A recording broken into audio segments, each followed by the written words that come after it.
So today's passage is taken from the book of Ezekiel. It's Ezekiel chapter 37, verse 15 to 28. So let's open our Bibles to Ezekiel chapter 37, and I'm going to read from 15 to 28. Now that is quite a long read, and I would like to read and study this as 3 parts. Now before we go into this passage is a wonderful example of what I like to call God's impossibly good promise. Our Bible is full of God's impossibly good promises. So let's talk about let's talk about a story that all of us know very well. It's about a father and his 12 sons. We have Jacob, who has moved to Canaan from Egypt to escape starvation for a better life. He has 12 sons, and then on his deathbed, he calls his 12 sons and talks to them about this promised land that God has given with clear demarcation for each of his 12 sons. And then the 12 sons become 12 tribes, and then we know the story really well. They wander in the desert for 40 years under the leadership of Moses, and eventually under the leadership of Joshua, they get their distinct promised land that God has given them.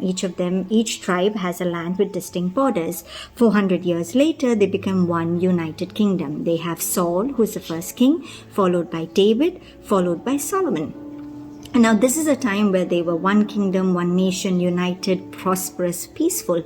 Now after Solomon, we have his son Rehoboam, who is king, and the people are not happy. They split and they appoint Jeroboam, the other son. So you have the northern kingdom, which is under him, which consists of 10 tribes. And then you have the southern kingdom under Rehoboam, which consists of 2 tribes. You have the tribe Judah and Benjamin.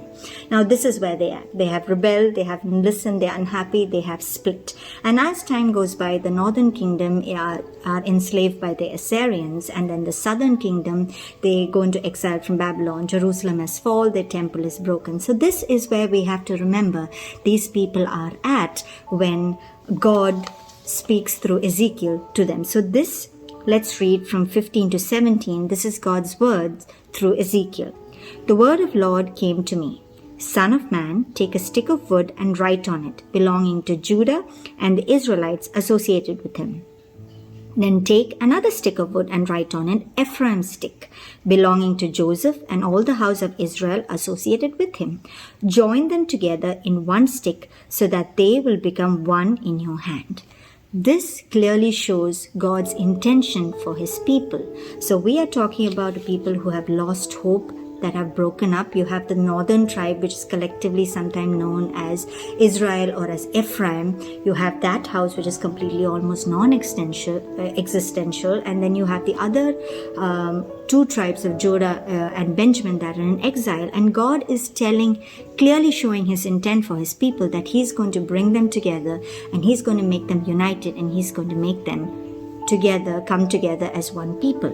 Let's read on part 2. From verse 18 onwards. When your countrymen ask you, won't you tell us what you mean by this? Say to them, this is what the sovereign Lord says. I am going to take the stick of Joseph, which is in Ephraim's hand, and of the Israelite tribes associated with him, and join it to Judah's stick, making them a single stick of wood, and they will be one in my hand. Look at the beauty of this imagery, right? We have a group of people, and here he's showing 2 sticks being joined. And the beauty of this is not the fact that they're being joined, but whose hand is joining them? They are being joined in God's hand. And when the people talk to him, it is not like they don't understand the words that he's saying. When they say, won't you tell us what you mean by this? It's not that they don't understand the words that he's saying, but the words that he's saying are impossible. It cannot come to pass. In their limited understanding, it cannot come to pass. God's impossibly good promise.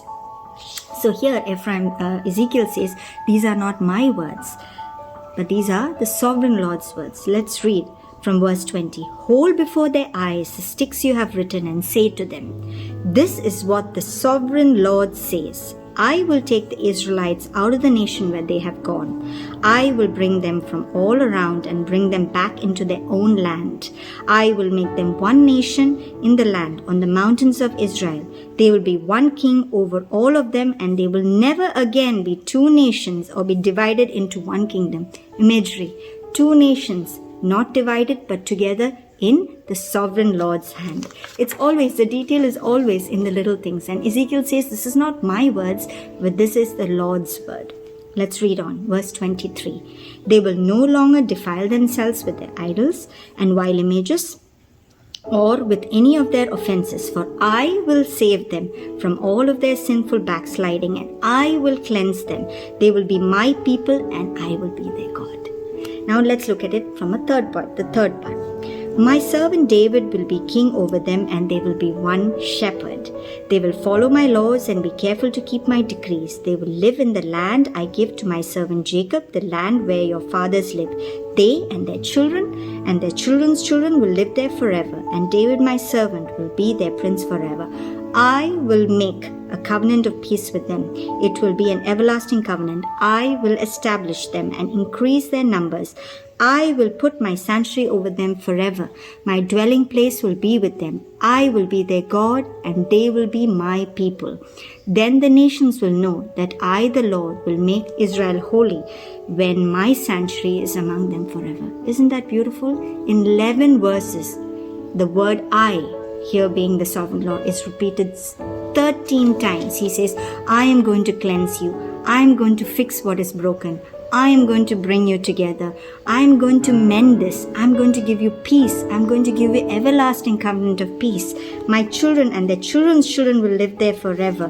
I am going to be your God, and you are going to be my people. And this is the intent and promise that God is giving to a group of people that are broken and have lost hope and are in exile. It seems impossible. God's impossibly good promise, clear as the sun. When we feel, when we think something is impossible, it is possible for God. The Bible is full of God's impossible promises.